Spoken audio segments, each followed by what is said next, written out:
आमचा नाशिक रोडचा उत्तर महाराष्ट्राचा सर्वात पहिला उड्डाण पूल मी दूरदर्शन सम्राट छत्रपती बाळासाहेब ठाकरे यांनी उद्घाटन केलेला आणि त्याचं आमचं महासभेत माझं झालं होतं. प्रभागला आमचे आणखी माझे दोन सहकारी नगरसेवक प्रभागला बोलले, शाळेमध्ये मी बोलले आयुक्तांसमोर, परंतु संबंधित अधिकाऱ्यांची कुठेही त्यांनी सांगितलं नाही की याचं टेंडर झालंय का काम निघालंय. परंतु मला मागच्या आठवड्यात माहिती मिळाली की सगळं त्या पुलाचं टेंडर झालेलं आहे, त्याला काम दिलेलं आहे. परंतु हा स्वस्तिक मला कोणी असेल नवी मुंबईचा जर याला जर काम दिलं असेल 12व्या महिन्यात 25 मध्ये तर हा काम का करत नाही आणि त्याला पाच नोटीस जर महानगरपालिकेने दिल्या आणि 5 नोटीस देऊन ते तो काम करत नाही, त्याला ब्लॅकलिस्ट का करत नाही याचं उत्तर काही आपल्याला माध्यमातून त्यांनी द्यावं. महिन्यात बदल झाला त्याच्या आधी काय केलं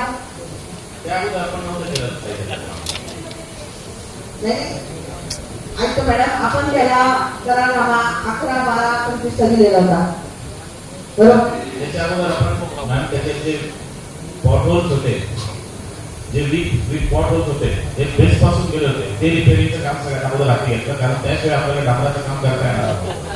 इथे सबजेक्ट खराब झाला तर तो केला आपण त्याची मुदत संपायची वाट पाहत ते फक्त आश्चर्यजनक काम बाकी आहे, बाकी सर्व काम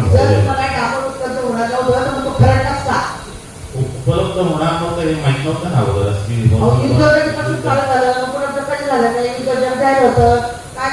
मेच्या पूर्वी आपल्याला डांबर उपलब्ध होत होतं, मे आणि जून मध्ये फक्त मी त्या दिवशी प्रभागमध्ये पण संबंधित जे होते त्यांना पण तेच सांगितलं. आता मी तुम्हाला सांगते, तुम्ही शहरात येताय, नाशिकमध्ये जबाबदारी कुठे राहत माहिती नाही मला, जिथं कुठं राहत असेल परंतु मला असं वाटतं तुम्ही आमच्या प्रभागात या, मी चांगला उत्तम फ्लॅट घेऊन देते, भाडं मी भरते.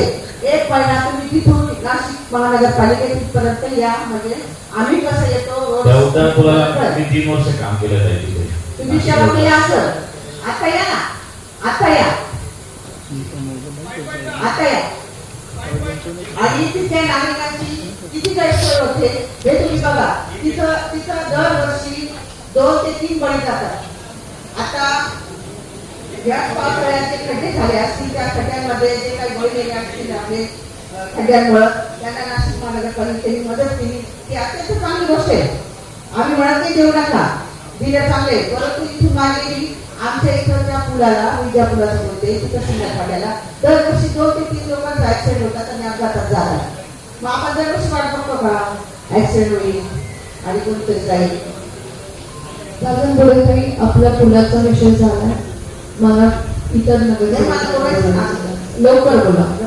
नाही तुम्ही एक शेवटपर्यंत 6 संध्याकाळी 5-6 लवकर बोला आणि मुद्द्याचं बोला, हे चुकीचं आहे. लवकर बोला. तुम्ही स्टँडिंग मध्ये पण बोललेले आहात, बोला लवकर. स्टँडिंग मध्ये बोलून पण काही होत नाही ना, लवकर बोला. इतर सदस्यांना बोलायचं जे स्टँडिंग मध्ये नाही बोलायचे. आता आम्ही 5 तासापासून ऐकतोय, बरं 6 तास, 1 तास एक्स्ट्रा आम्ही थोडं उशीर आलो 5 मिनिटं तर आम्ही कधीच ऐकतोय. आपल्याला शासनाने 35,000 कोटी निधी दिला कुंभमेळ्यासाठी, आनंदाची गोष्ट आहे, दिला खूप छान आहे. मुख्यमंत्र्यांनी त्याबद्दल अभिनंदन आहे. 35,000 कोटी दिले, पण त्या 35,000 कोटीमध्ये जर मुख्यमंत्र्यांना खड्ड्यांवरून परत पत्रकार परिषद घ्यावं लागती, अधिकाऱ्यांना बोलवावं लागतं, आयुक्तांना बोलवावं लागतं, महापौरांना बोलवावं लागतं, याच्या इतकं काय दुर्दैव आहे. ज्या मुख्यमंत्र्यांनी 2017 मध्ये नाशिक शहर दत्तक घेतलं होतं, ह्या नाशिक शहर दत्तक घेण्याची ही जर अवस्था होत असेल, खड्ड्यावरून सेपरेट माणसं बनावं लागते, महापौरांना भिडून उतरावं लागतं, तर म्हणजे लोक काय करतात. जर आपला यांच्यावर अंकुश नसेल तर काय उपयोग आहे. आजच्या महासभेत महापौरांना काहीतरी निर्णय होणं आवश्यक आहे आणि याला कुठेतरी याचा शासन झालं पाहिजे, एवढी आमची याच्या माध्यमातून विनंती आहे. आणि त्याचबरोबर आपण जी काही